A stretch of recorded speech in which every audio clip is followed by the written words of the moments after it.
Hi, and welcome back to a very special water year in review down here at beautiful, cool, and breezy Lake Mead, Nevada. As we wind down the year and finally shift into cooler weather, we're going to review the record-breaking heat this year, the effects it had on the lower basin, and what to expect for the new water year. We got a bunch of stories to catch up on today, so let's jump right in. Now, last update we were covering the sweltering heat spell going on here in the lower basin, as Las Vegas broke its all-time recorded high temperature this year in July at 120 degrees Fahrenheit. The unseasonably warm weather extended into fall, with the last day over 100 degrees Fahrenheit on September 25th this year. That marked 101 days over 100 degrees, breaking yet another record. This affected the water quality around the lower Colorado by producing harmful algae blooms in several reservoirs. It also affected Las Vegas through the urban heat island effect, which many Southwest city leaders seem reluctant to seriously address. More on that in just a bit. For now, temperatures have returned to more seasonal norms.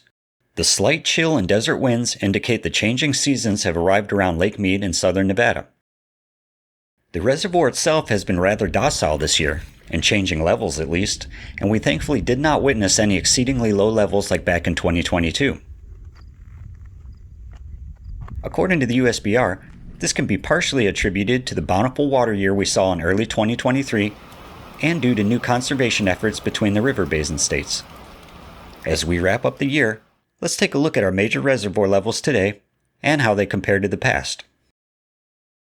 Starting down here at Lake Mead, the water level currently sits at 1,061 feet above sea level, down around 2 feet in elevation since our last report. The total capacity remains at 33% full. Lake Mead is currently around 3 feet lower than this same time last year, but around 17 feet higher than the dire levels of 2022.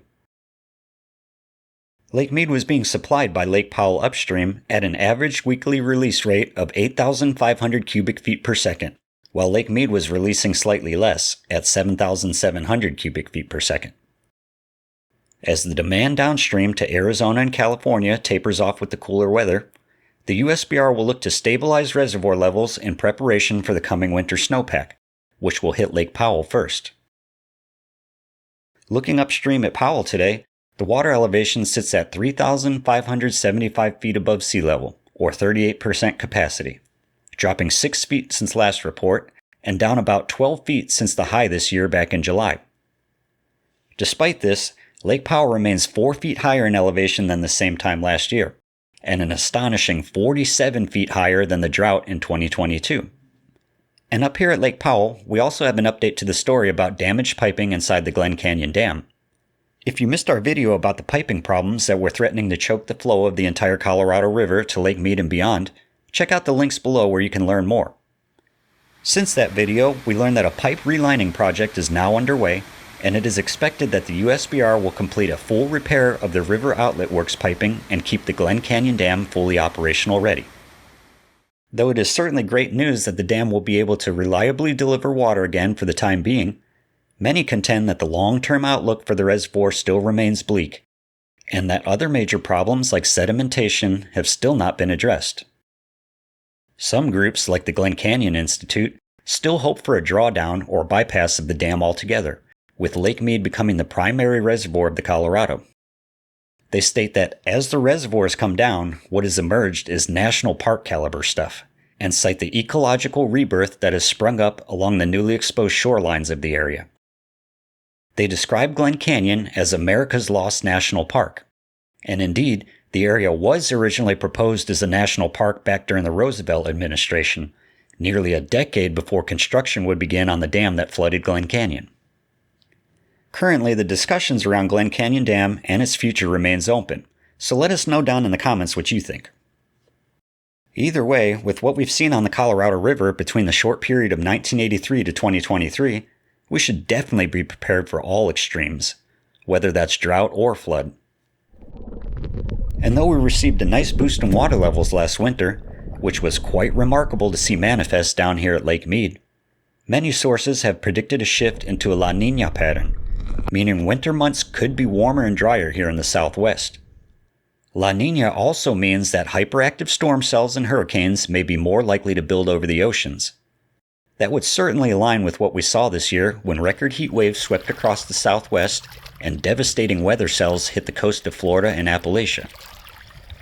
Down here on the lower Colorado, the record heat lingering through fall caused some unintended consequences in water quality also, with harmful algae blooms or HABs being detected at both Lake Mead and further downstream on Lake Mojave.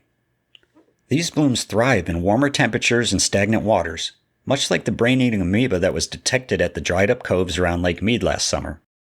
And much like that brain-eating amoeba, these harmful algae blooms can also be deadly, unfortunately causing a dog to become fatally ill after drinking river water at Willow Beach above Lake Mojave. Park officials warn guests that the algae blooms are producing dangerous toxins unsafe for human contact or consumption, and to avoid any area with green mats around the waters. Just west of Lake Mead, the record heat hit Las Vegas like a ton of bricks. Literally. As the city continually expands in all directions up against the boundaries of Lake Mead and raising high up into the surrounding mountains, a so-called heat island has taken hold. The heat island, or urban heat island effect, refers to a phenomenon where cities become significantly warmer than their surrounding rural areas due to the presence of both heat-absorbing and refracting surfaces like concrete, steel, asphalt, and glass. This is combined with a lack of vegetation and public green spaces, which would normally provide natural cooling through evapotranspiration. And Las Vegas, right here outside Lake Mead, is one of the worst offenders. According to the United States Geological Survey, average summertime temperatures in Las Vegas have increased 5.8 degrees Fahrenheit since 1970, ranking it the second fastest warming city in the U.S., only behind Reno up north. This perfect storm of urbanization leads to excess trapped heat encompassing the city, especially at night when the built environment releases its stored heat slowly. And if you've ever walked the Las Vegas Strip at night during summer when you think it would have cooled off a bit, you know exactly what I mean. Southwest cities like Las Vegas and Phoenix have essentially created their own heat islands now, further compounding problems that they claim to be trying to address. To make matters worse, city leaders in these locations are essentially lackeys for the mega developers, who would not willingly concede an inch of green space for any spot where they could squeeze in another tract home or high-density housing unit. We see this all over the valley, unfortunately. After all, there is no property tax and there's no HOA fees to be collected from a nice public park or green space that would help mitigate the urban heat island effect. Of course, representatives will be quick to claim that more residents do not mean more water use, as most of the residential water supply in Las Vegas is recycled back to Lake Mead via the Las Vegas Wash and reused again and again. Which is true. Las Vegas is at the forefront of water conservation and reclamation. But it seems that city leaders may have severely overlooked the total consequences of packing the valley indiscriminately at the behest of the developers, as we are now seeing manifest with the urban heat island effect. In a push to conserve Colorado River water over the last decade, city leaders were offering payouts to remove natural grass, trees, and non-native landscaping, as we've covered previously. These initiatives were in part funded by federal drought relief money. But according to new studies, the USGS found that when you put trees up all over the city, they have this larger effect of being able to reduce air temperature at a neighborhood scale. Not only that, but trees in hotter, drier cities like Las Vegas also consistently mitigated air temperature increases during periods of extreme heat, like what we just saw this year.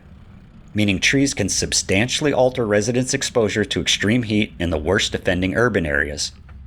Which is ironic when you consider the record high temperature this year was taken at the Las Vegas airport, surrounded by hot tarmac, rubber, and glass. Of course, developing more green spaces for the city means less revenue and more Lake Mead water used for irrigation, creating a sort of catch-22 for city leaders. And we all know what talks in situations like these. Perhaps that's why you might see a paradigm shift soon from green space removal to green space renewal in the desert, at least inside heavy urban areas. What do you think about green spaces? Do you think maybe there should be some green space requirements for Southwest cities who want to continue developing at this rate? Or do you think the extra water used to irrigate green spaces would be a net negative? Let us know down in the comments.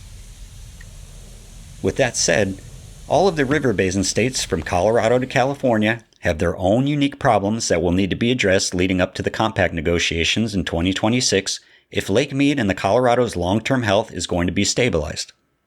Many of these issues we've covered here previously, such as the wasteful Saudi alfalfa farms in California and Arizona, Wall Street buying up water rights in Colorado, and the evaporation in the lower basin during summer heat. Many of those issues have yet to really be addressed. The evaporation issue alone has been quite contentious, since most of it occurs in the lower basin throughout the hot Southwest states. Because of this, the upper basin states feel that they should not have to account for this loss in their water allotments, since it all occurs downstream. The lower basin states, of course, feel that all river users should absorb this loss together. As talks continue leading up to 2026, this seems to be one of the last major holdouts in negotiations. For now, at least. We'll continue to follow the progress of these new compact agreements as they slowly unfold. Looking ahead to the new water year in 2025, I want to know what you think. Will this be a good water year, a decent one, or bad? Do you think we are shifting into a La Niña pattern? Will the Colorado River Basin experience more dry weather and drought? Or will we get blindsided with more heavy snowpack like in early 2023? Let us know what you think down in the comments. And I also want to know which topic today you found interesting and want to learn more about. Whether that's the urban heat islands, uncontrolled Southwest developers, Colorado River alfalfa farms, or anything else. I'm going to dive a little bit deeper into some of these important topics in a podcast episode, because there just isn't enough time to cover them thoroughly in these lake updates.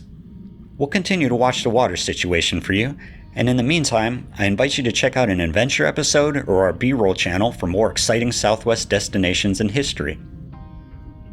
Since we know you have a lot of places to get your news and entertainment these days, we want to thank you for spending some of that time here. Special recognition goes out to our Super Thanks viewers, especially frequent floater Sammy Head. Thank you for all the support.